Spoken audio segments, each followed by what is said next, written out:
والصلاة والسلام على نبي المعتبر وعلى آله وصحبه أجمعين أما بعد فقد قال الله تعالى ومن يؤت الحكمة فقد أوتي خيرا كثيرا وقال النبي صلى الله عليه وسلم اطلب العلم ولو بالسين. மதிப்பிற்குரிய நடுவர் அவர்களே, உஸ்தாதுமார்களே, ஹஜ்ரத் அவர்களே, சகோதர சகோதரிகளே, உங்கள் அனைவருக்கும் என் இனிய சலாம். அஸ்ஸலாமு அலைக்கும் வரஹ்மத்துல்லாஹி தஆலா பரகாத்துஹு. நான் இன்று பேச எடுத்துக்கொண்ட தலைப்பு இஸ்லாம் போதிக்கும் கல்வியின் முக்கியத்துவம். முஸ்லிம்கள் யார் இவர்கள்?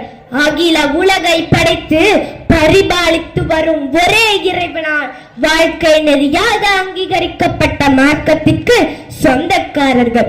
இவ்வுலகில் நீதியை நிலைநாட்டும் நடுநிலை பொறுப்பை இறைவனால் வழங்கப்பட்ட சமுதாயத்தவர்கள். அநியாயம் அக்கிரமங்களுக்கு எதிராகவும் அடக்கி ஒடுக்கப்படுபவர்களுக்காகவும் இவ்வுலகில் எவ்வித பிரதிபலனையும் எதிர்பார்க்காமல் போராடுபவர்களை கொண்டுள்ள உயர்ந்த சமுதாயத்தவர்கள்.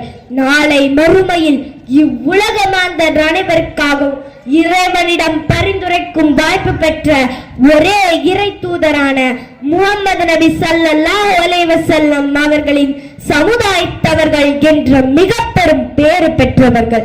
அவிசனா என்கிற இப்னு சீனா போன்ற இன்றைய நவீன மருத்துவத்திற்கு அடிக்கோலிய மருத்துவர்களையும் பல விஞ்ஞானிகளையும் வழங்கிய சமுதாயத்தை சேர்ந்தவர்கள்.